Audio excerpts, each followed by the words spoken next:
a trend line soon. If we start to see staples move out and utilities, which we'll look at later, then that could give us a sign that maybe the market's bunkering down a little bit for further potential sell-offs. Remember, if these are the best performers in rallies, along with some of the tech stocks, it can show you under the hood there's some danger coming in the markets. What about oil? Well, it finally closed below. We can actually bring oil charts back on. Let's have a look here at the commodities of oil. It closed below the daily closes, and while it's rallying right now, this could mark a little bit of a sell-off. This is an interesting zone as well, so don't get me wrong. We're at the next level of kind of like support. If this gets cracked, well, yeah, 65 is coming, in my opinion. But this still marks, I think, rallies being met currently by sell demand. That's a fairly big level for it to get through. This is super critical that oil holds. If you're a buyer, I can see why you'd be here.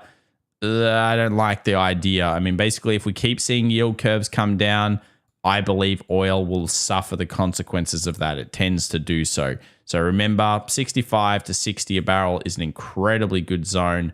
And I think that if we fail here and we hold another day down, that's going to be very negative for oil barrels. Let's move over to natural gas. So here's natural gas. It came off our level perfectly the other day. It's stabilized a little bit at this point. The Widowmaker is nasty. If you like trading this on the day trade, I don't suggest it. I think it's dangerous, but up to you.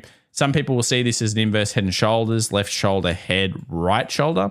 Do I like it? It's okay. I mean, the stats that I brought up about 2 weeks ago were pretty good for natural gas while we were down here.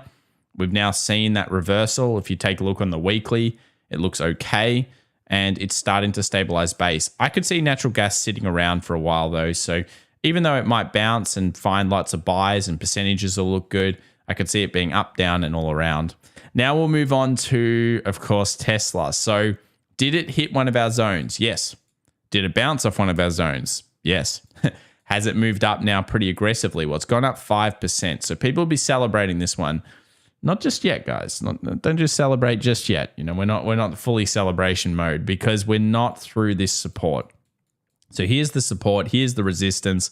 We know that we've got that expected weekly options high coming up. So we are literally, $3 away pretty much from that.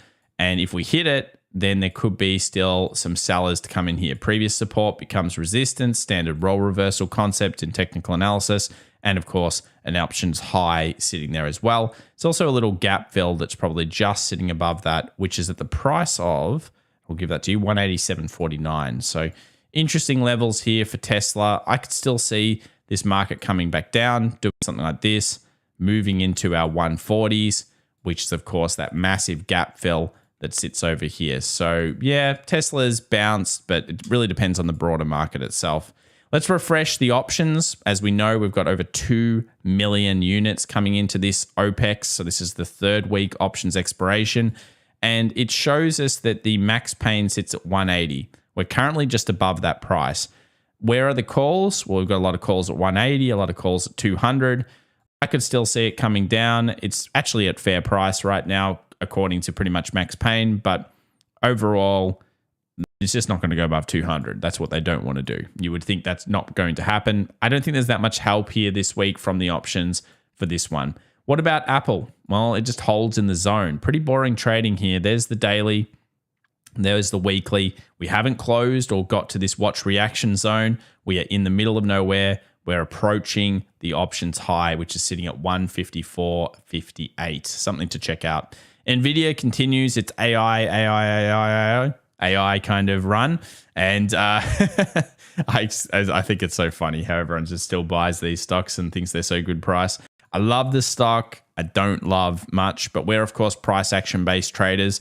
So overall, this is a potential chance for an island reversal. Still, we're holding in here. We've still got that gap up. I'm looking, I'm waiting. I don't really care about it too much until we see the next move. If you're bullish, there's no reason yet to be scared. Are we approaching the weekly options expected highs? Yes, like many of these stocks, but we still haven't made that gap fill that sits on the left-hand side at 259. So for me, NVIDIA is still bullish, but I'm cautionary on it, cautionary. Let's move over to the Australian market for all the Australian viewers out there. 6949 hit, so that's pretty nice for a potential bounce here. I still don't really like the Australian market too much at the moment. It tends to suffer this period of time generally, and it also can suffer in May as well. But it's come down to what I think is a much more attractive level. You know, I said that up here to you guys, and I stuck with the guns, and we're now at this zone. This is a market I know fairly well. I think it's at a fair level now, but not necessarily a cheap level. So it's down about 8% from the highs. And you can see the difference when you think about the US and you think about this market here. This is filled with banks, but guess what? The banks in Australia have capital controls, and those, let's say, too big to fail kind of APRA rules were a big deal. And I don't think there's much risk of contagion here in the Australian banks at this stage. Let's move over to XLU. So this is the utility sector. You can see it's struggling through that 66.80, looking for a close breakout of that. Possibly a nice move in utilities after that, similar to staples, could show us that the market's a little bit cautionary behind closed doors. So yeah, utility's still doing pretty well. Certainly a zone that I'm liking if it breaks through. Let's move over to the Russell. Nice rally in the Russell. It was the best performer on the day. It was up at 4.7% off the base. Seems good, yeah? Then it ended up at 3.3. Look, the Russell has so many regional banks in it. Obviously, KRE is pretty much a huge component of this. You can see that the banks failed near the end. So the rally that was on KRE, the regional banking, just kind of failed through.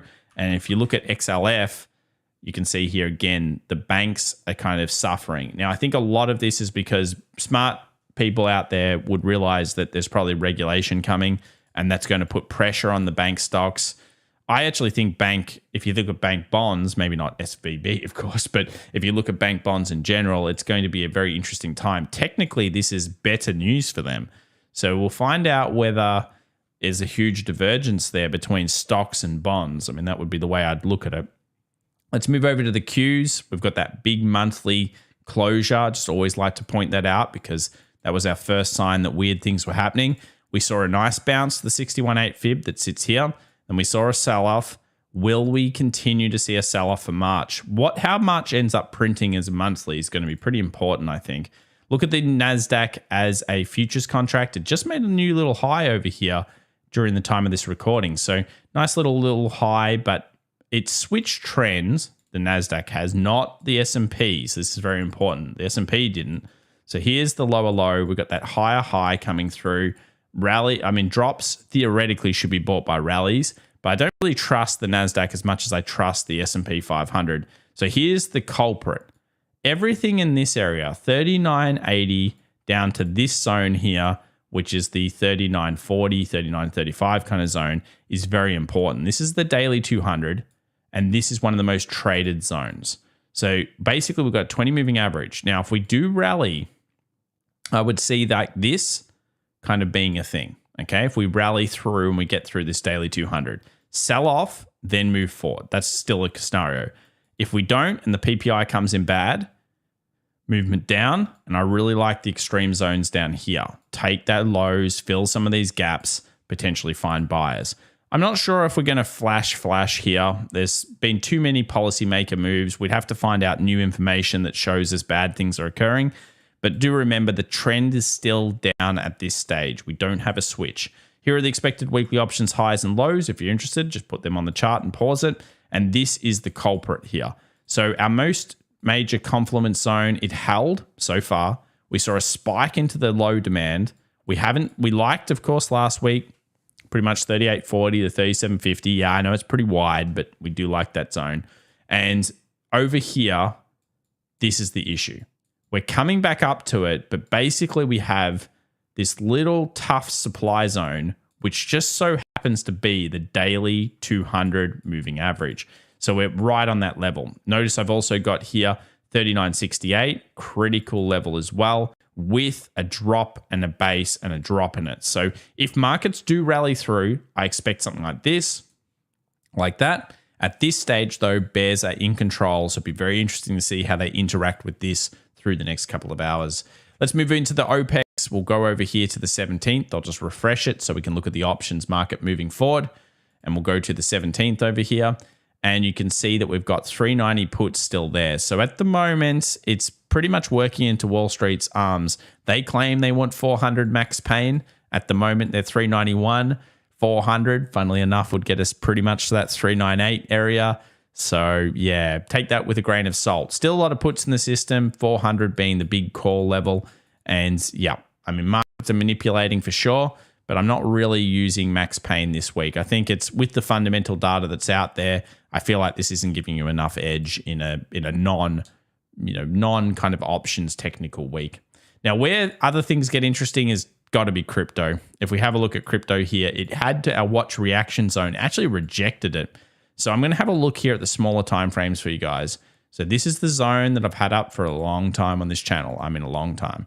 And we got through and then we failed. Now, interestingly, we actually came underneath here, but we found buyers. If you were really going to see a heavy sell, traditionally, you would see like this, and then you'd see it back up. So yeah, it's a known zone now. That's a known sell-off. I'm not convinced either way. But overall, of course, the trend has been up. Will the bears win this level? They've rejected it, sure. The daily definitely came down. It's very important that the next days hold underneath. And what I want to see is yesterday's low, so the low here, I want to see that taken. When that gets taken, okay, you can say, okay, well, bears seem to be in control of this market. But at the moment, you can see that the rally is here. I don't really know why it's rallying. But if it closes above this zone, I'm still thinking 30K is the deal. Let's move over to the rest of the market. We'll look at the news here. We'll just load it up. And we've got here, as you can see, some information coming out. Core retail sales, PPI coming out 8:30 a.m. New York time. If we scroll down, and then we have ECB press conference and monetary policy 9:15 a.m. and 9:45 New York time on Thursday. And then the prelim UOM sentiment. That's the big news for the rest of the week ahead. If you've enjoyed some of this content, then why not check out some of the other stuff we do? Make sure to subscribe, smash the like button, get some free cheat sheets, and of course, enter the giveaway. Bye for now.